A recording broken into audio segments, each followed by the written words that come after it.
1994లో release అయిన Yamaleela movie ఎంతో ప్రజాదరణ పొందింది.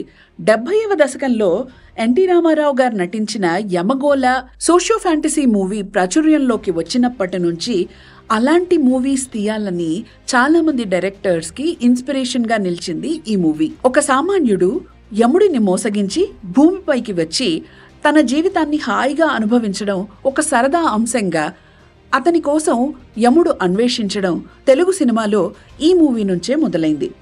ఎస్వి కృష్ణారెడ్డి గారి యమలీల భవిష్యత్తును అంచనా వేసే పుస్తకాన్ని కనుగొనడానికి యముడు మరి అతని నమ్మకస్తుడైన చిత్రగుప్తుడు భూమిపైకి వచ్చి ఇక్కడ వారు పోగొట్టుకున్న ఆ భవిష్యవాణి అనే పుస్తకాన్ని వెతకటం గురించి మూవీ కథనం ఉంటుంది.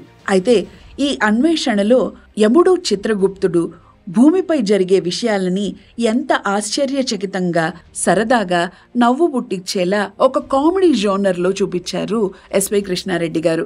మొదటిసారి ఐస్ క్రీం రుచి చూడడం లేదా గోడలపై ఆవు పేడని పిడకలుగా వేస్తే దానికి చిత్రగుప్తుడు ఆశ్చర్యపోవడం, యముడు ఇక్కడ అమ్మాయిలతో కలిసి డాన్స్ చేయడం, దాన్నే ఐటమ్ నంబర్గా చూపించడం, ఈ చిత్రం చాలా ఫన్నీగా సాగిపోతూ ఉంటుంది. అదే సమయంలో ఉద్వేగభరితంగా ఇమోషనల్గా మదర్ సెంటిమెంట్తో కూడా ఈ మూవీ నడుస్తుంది. ఒక సాధారణ వ్యక్తి తన తల్లి మరణాన్ని ఎలా జయించడానికి ప్రయత్నించాడనేది మూవీ కథాంశం. ఎస్వి కృష్ణారెడ్డి గారు దర్శకత్వం వహించిన ఈ movie one of the best movies in his career. This movie is streaming on Prime Video.